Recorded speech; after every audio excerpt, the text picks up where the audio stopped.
Marcelo, pues por estos días la situación del país y ciertamente la situación regional se ha visto seriamente afectada por aquello que denominamos esta ola del progresismo, y aterrizando la idea en el Ecuador, yo decía que usted es una voz muy dura contra el correísmo, es una voz muy contraria también a estos procesos del socialismo del siglo XXI que tanto mal están haciendo a la región. Entonces, comenzar por ahí, estimado Marcelo, entre patadas de ahogado y digamos, y voces, como se suele decir, dichas digamos a medianoche en el Consejo Nacional Electoral, resulta que ahora sí, aparentemente ya está Arauz y Lazo. ¿Qué involucra eso para el país, estimado Marcelo? Y nuevamente, bienvenido. Gracias, Douglas, y por sus palabras generosas también, pero déjeme decirle algo. Acabo de oírle a usted palabras muy duras de Marcelo Dott, y así escucho. Marcelo, qué duro que eres, demasiado duro. A ver, nos han robado 70.000 millones de dólares, ¿sí? Han saqueado al país, han instalado aquí el narcotráfico, mandaron sacando a la base de Manta, excluyeron a la DEA, han reprimido, han asesinado. Hay líderes indígenas asesinados, mataron al general Gabela. A mí me dejaron sin trabajo 2 veces, sin recursos, y a una gran cantidad de periodistas igual. Apresaron, mandaron a paliar, han saqueado. Y ustedes me piden que tenga una voz de episcopal, de sacristán. Imposible. Así es. Lo que nos han hecho merece mi dureza y mucho más. Porque si lo alcanzo a ver a Correa, a distancia de Manípula, la distancia en que peleaban los romanos, sí, le rompo la cara y le rompo la madre. Y eres muy duro, Marcelo Dott, porque tenemos voz de sacristán nosotros, o muchos de nosotros, es que nos abusan y nos tratan como guasicama. Correcto. Ahora sí contesto su pregunta. El Consejo Nacional Electoral, que antes se llamaba Tribunal Electoral, y nunca debió cambiar porque es un tribunal, es una judicatura imparcial, neutral, se ha convertido, ¿no es cierto?, en un escenario de intereses políticos de Pachacútec, del correísmo, del Partido Social Cristiano, de Creo. Eso no es un tribunal, eso es un juego, ¿no es cierto?, no es un juego limpio, es un juego de intereses partidistas y políticos, en el cual no tiene ninguna fe, ninguna confianza el pueblo ecuatoriano en este momento, porque además ese Consejo Nacional Electoral ha venido fraguando fraude tras fraude desde el año 2009. La última vez que ganó más o menos legítimamente Correa fue en el 2007, sí, aunque le auspiciaron las FARC, pero ganó sin el fraude informático. Viene Tibisay Lucena de Venezuela, la presidenta del Consejo Nacional de ese país, e instala el programa y empiezan a fraudear. Desde todas las elecciones de Correa, que nos llamó varias veces a las urnas, fueron una estafa. Estafa fue el acceso de Moreno al poder. Ganó Lazo la presidencia en el 17. Y ahora nuevamente, y cuando se les exige, porque el fraude está ahí, que abran, por favor, que permitan auditar el sistema electrónico e informático y programático. Dicen que no. ¿Quién nada debe, nada teme? Así es. Si a usted, mi querido amigo Douglas, a mí, me piden en mi computador para ver si tengo suciedades, si tengo negocios sucios, si tengo pornografía, yo vengo y digo, ábranme, aquí tienen, y quedo limpio, pero no me niego, pues. Si me niego es porque soy un puerco, porque estoy escondiendo información y estoy escondiendo mentira y fraude. Eso es lo que está sucediendo en este momento y me admira, Douglas, me sorprende sobremanera que gente, líderes del país respetables, como los socialcristianos, como el propio Guillermo Lazo, que ya le robaron la elección, no piensen que pueden volver a robarles, pues. Si tienen todo el dinero del mundo, tienen el dinero del narcotráfico, quieren que volver al saqueo, quieren convertir esto en Nicaragua, en Venezuela, en Argentina, en Bolivia. Eso es lo que pretenden. ¿Cómo es posible? No puedo entender que tengan este discurso. No tocan el programa informático. Si es a través del programa informático que les van a a robar, pues a menos que tengan algún arreglo que los ecuatorianos no logramos entender. Douglas.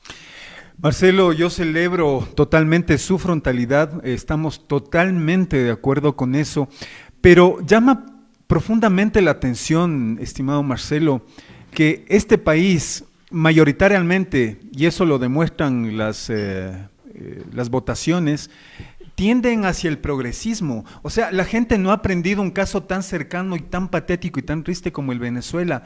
¿Qué está pasando en Ecuador, Marcelo? ¿Por qué el ecuatoriano está votando con resentimiento, con ignorancia, frente a este tipo de personajes que, más allá de que gusten o no gusten, la justicia ha comprobado sus niveles de corrupción, estimado Marcelo?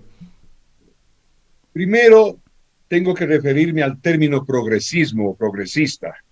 Esa es una gran mentira. Así es. ¿Qué tienen de progresistas si lo de ellos en la ex Unión Soviética, en la China de Mao, en Europa del Este, en los Balcanes, en Cuba, en Nicaragua, en Venezuela, aquí con Correa? ¿De qué progresismo me hablan si es una regresión al autoritarismo monárquico? A la monarquía, a la voluntad de un solo hombre con un séquito de miserables que ellos llaman buró político. Y en Europa, una monarquía que se llamaba las cortes, los cortesanos. ¿De qué progresismo me hablan cuando en lugar de redimir a los pueblos los hambrean como en Venezuela, como en Cuba, que tienen que salir nadando hasta la Florida para poder comer? Vea la situación de Argentina. ¿De qué progresismo me están hablando estos hijos de perra? Perdónenme que me exaspere. No son progresistas, son un trabazón en retro de la marcha de la historia. Son regresión, son regresismo. Estamos viendo la monarquía superada ya hace 300, 400 años. Así que primero eso, y perdóneme el énfasis que pongo a mis palabras, Douglas. No, al contrario, yo celebro nuevamente esa frontalidad que es la que necesita la sociedad ecuatoriana frente a esta pandemia política que estamos por vivir. Estamos a punto de caer en un lugar sin retorno. Y usted mencionaba algo muy importante a propósito de esta reflexión que le invitaba a que usted genere sobre el tema este del progresismo. Ellos le llaman progresismo a todo lo que usted correctamente ha definido como todo lo contrario.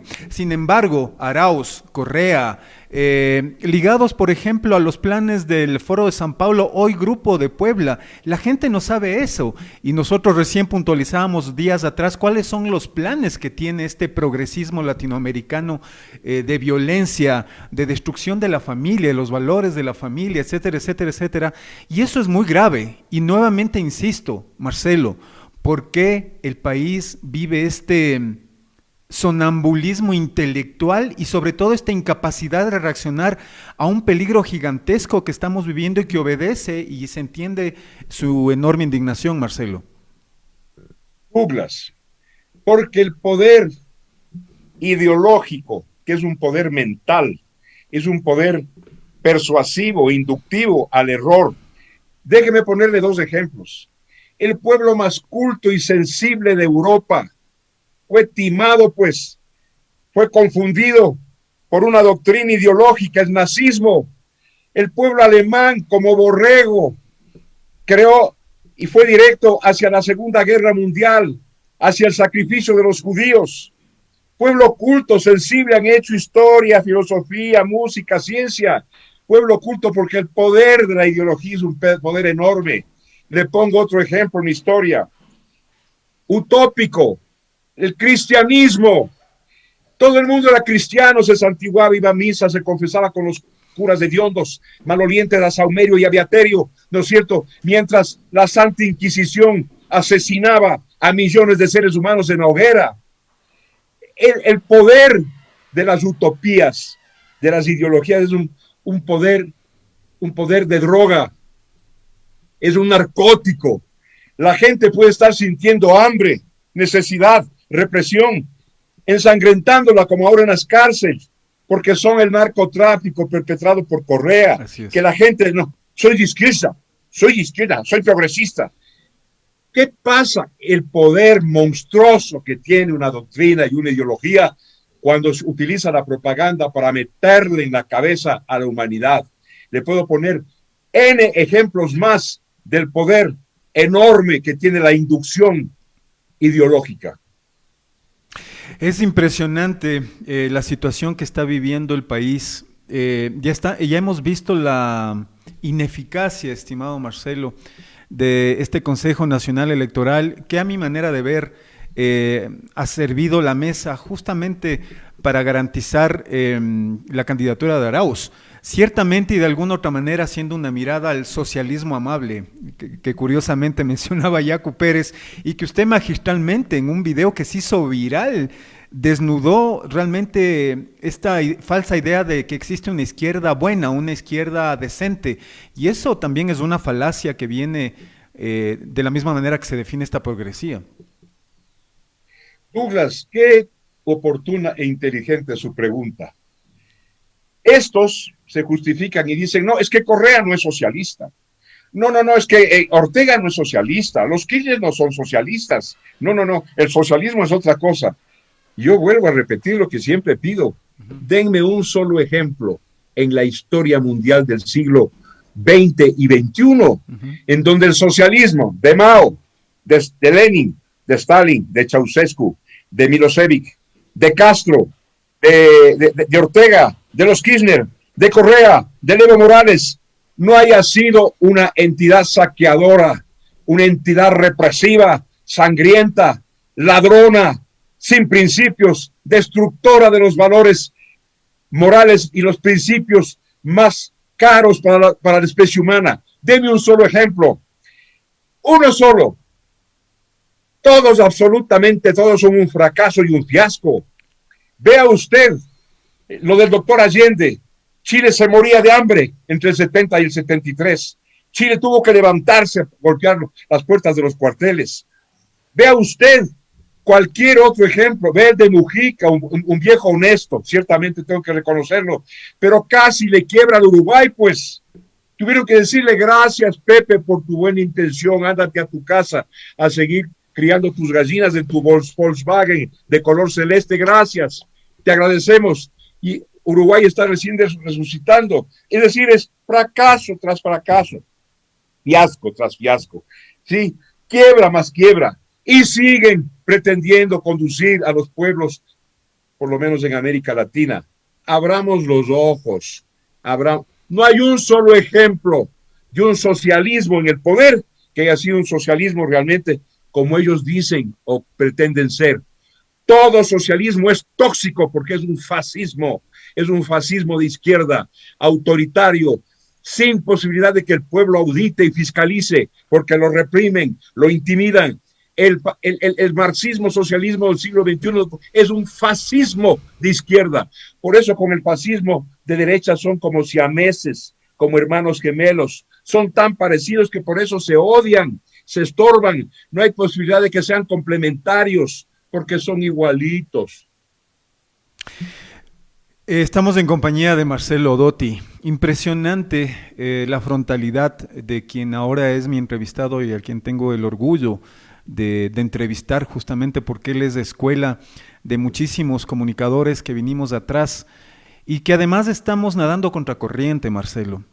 Yo con los años he alimentado esta misma sensación que usted tiene, de que a veces nadar contracorriente, aún cuando estemos limpiando las aguas, por utilizar esa analogía, significa un problema. Y si algo hay que reconocerle a los 10 años de la década robada, de la década de la construcción, de la corrupción, como se le quiera llamar, es que Correa y su gente lograron dividir al país, y es por eso que en esta instancia, nuevamente, nada más y nada menos que volvemos a manos del correísmo, volvemos a la CNAIN a investigarnos y a censurarnos, volvemos a un manejo económico, como usted dice, totalitario, que se está reflejando ya en Argentina con supermercados que no tienen productos. Marcelo, estimado Marcelo Dotti, ¿qué hay que hacer? El país, yo me atrevo a decir un 40, 60% del país ve a Correa y al correísmo como una solución, y eso significa que estamos muy mal, y a mí me interesa mucho saber cuál es su opinión, sobre todo en qué podemos hacer. No tenemos capacidad de reaccionar quienes ahora al parecer somos minoría, Marcelo. Y gracias por la pregunta, porque es otra inquietud oportuna suya, Douglas. Vea, hablé de la ideología, de la inducción doctrinaria. en esto de que después del fracaso, del saqueo, de que este miserable de Correa delincuente todos los sábados utilizaba una tarima para putearnos, ¿sí? Y sacarnos la madre a los ecuatorianos, para intimidar, para bajar a pegar a mujeres, bajar a pegar a jóvenes. Todavía piensan en él, ¿sabe por qué? Porque tienen el suficiente dinero y tuvieron cuando fueron gobierno el suficiente poder para intimidar a los medios de comunicación, que bajaron la cabeza, la cerviz, colgaron los guantes, botaron la toalla, arriaron la bandera, por miedo, por temor o por soborno. Ese es el problema, que el papel de la prensa, el papel del comunicador, el papel de Douglas Paredes, el papel del Colorado Botti, debe ser un papel esclarecedor. Estamos ante ladrones, ante represivos, pero no pueden por soborno o por miedo a Douglas y a mí decirnos, hablen lo que a nosotros nos da la gana, porque si no les quedamos el trabajo, les mandamos a pegar. Es la prensa, es el sistema de comunicación en estos sistemas socialistas en el poder. El sistema de comunicación es el gran alcahuete.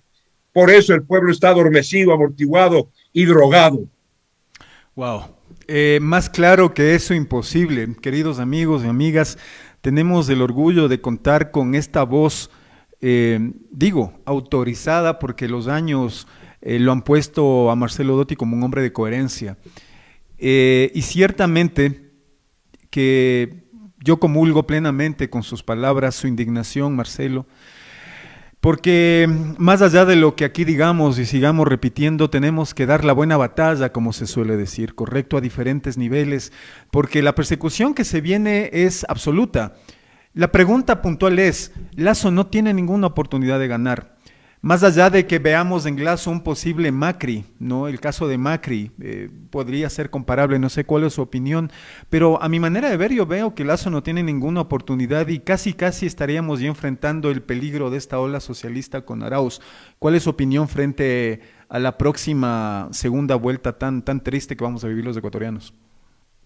Si hubiéramos logrado, por presión de la opinión pública, de la prensa, de los medios, de Teleamazonas, de Coavisa, de la Radio Victoria, de donde yo trabajo, de Ecuador en Vivo, de voces direccionales como la de Nebot, hubiéramos logrado esto que es crucial, que nos dejen ver el fraude en el sistema programático del Consejo Nacional Electoral. No tenga duda que Lasso gane por goleada, por dos miedos, Douglas.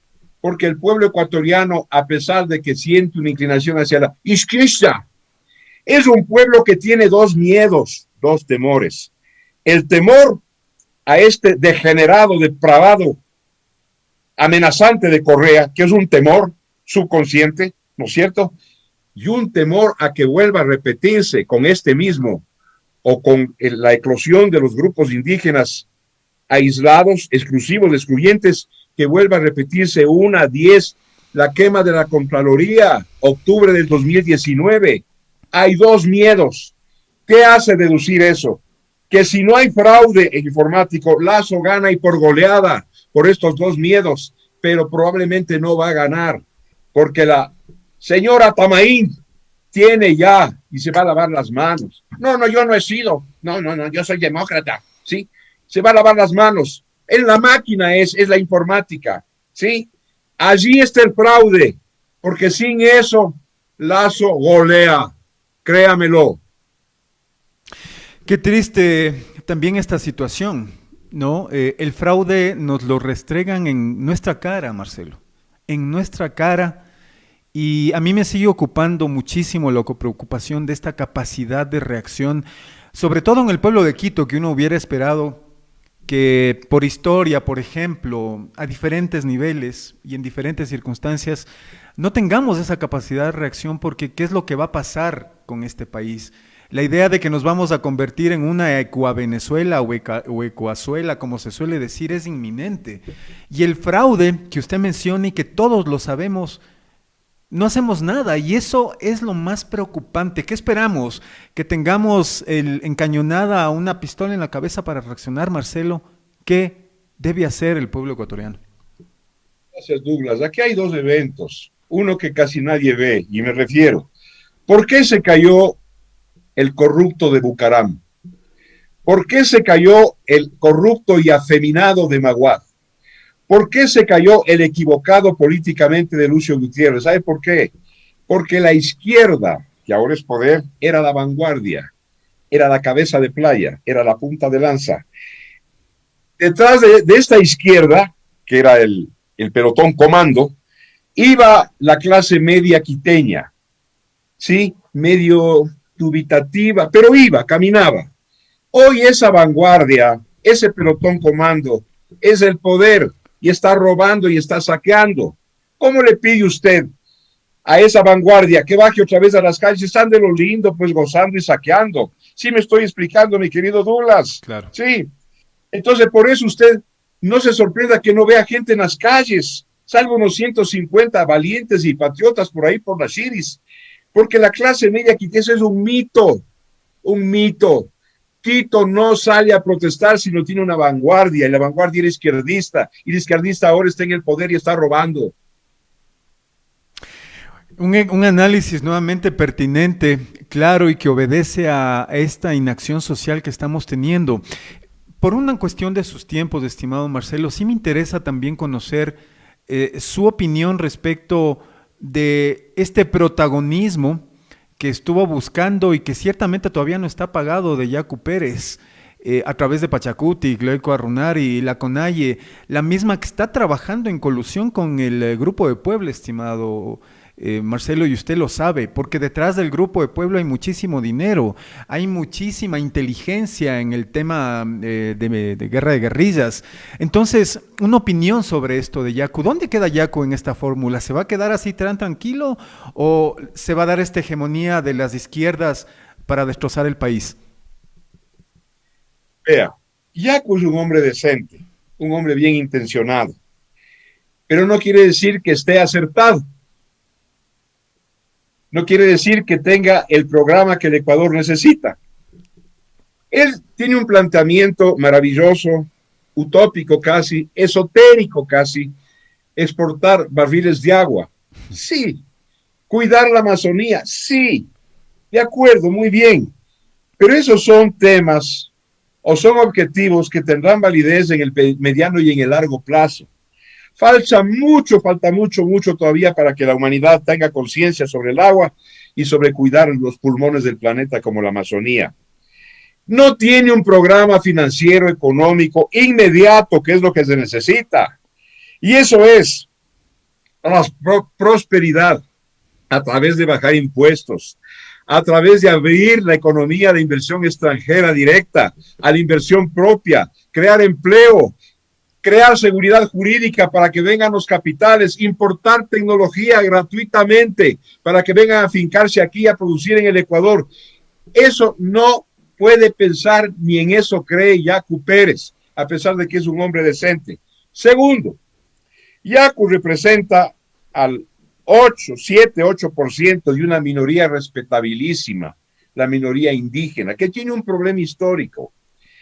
Por razones que ahorita no vamos a analizar, esa minoría se ha aislado, es un aislacionismo que se ha convertido en racismo de contravía, porque aquí es cierto que era el cholo de mierda, el indio de mierda, el negro de mierda, con toda razón, es un subconsciente colectivo y social, ellos reaccionan con un racismo de contravía.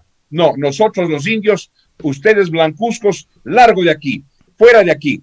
El problema de los grupos indígenas, Pachacute, CONAIE, Guarunari, es un problema de aislacionismo. Y en la historia humana no hay un solo caso de que un grupo étnico aislado haya prosperado. Todos desaparecieron a la larga, todos. Aquí la clave es integración, que se integren.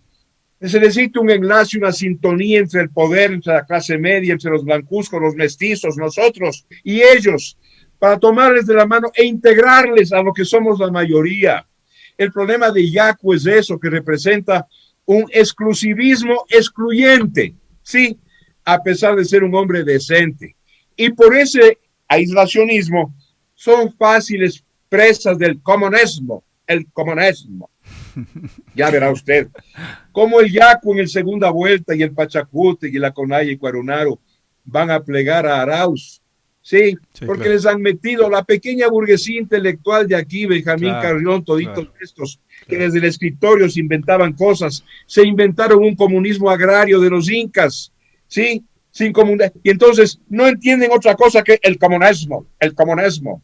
Ese es el problema, perdóneme que se lo diga con tanta crudeza. Comparto plenamente, estimado Marcelo, este análisis que está haciendo y me atrevo a hacerle una última pregunta, basado sobre todo en su tiempo y agradeciéndole profundamente por haber aceptado esta invitación a participar en este pequeño espacio. Es decir, perdemos la esperanza los ecuatorianos entonces de una victoria de Arauz. O sea, eso es más que una quimera, es una realidad, es un utopismo.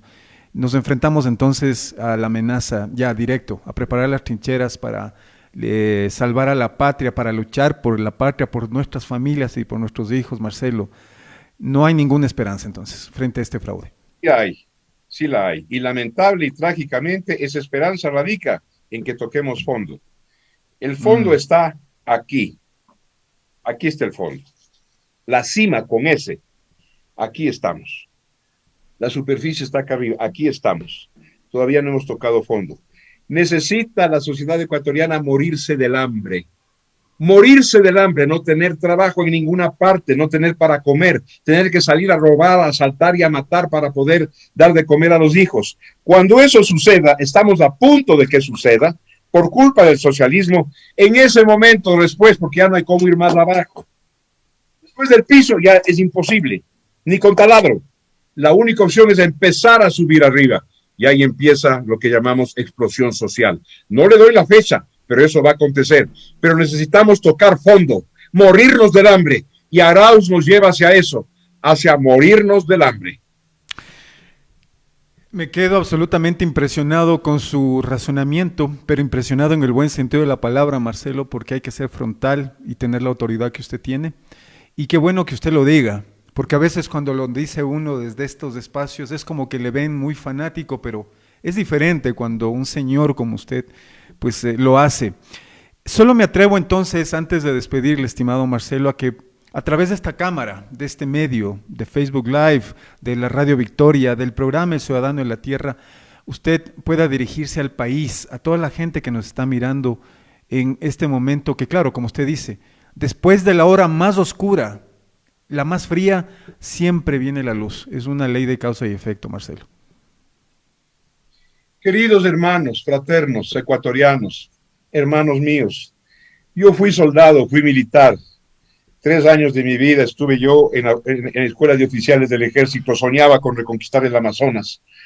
Soy un idealista, soy un patriota, sí que lo soy, amo a mi patria. Mis compañeros y mis amigos se burlaban de mí porque yo lloraba cuando era guambrito, lloraba con la bandera ecuatoriana.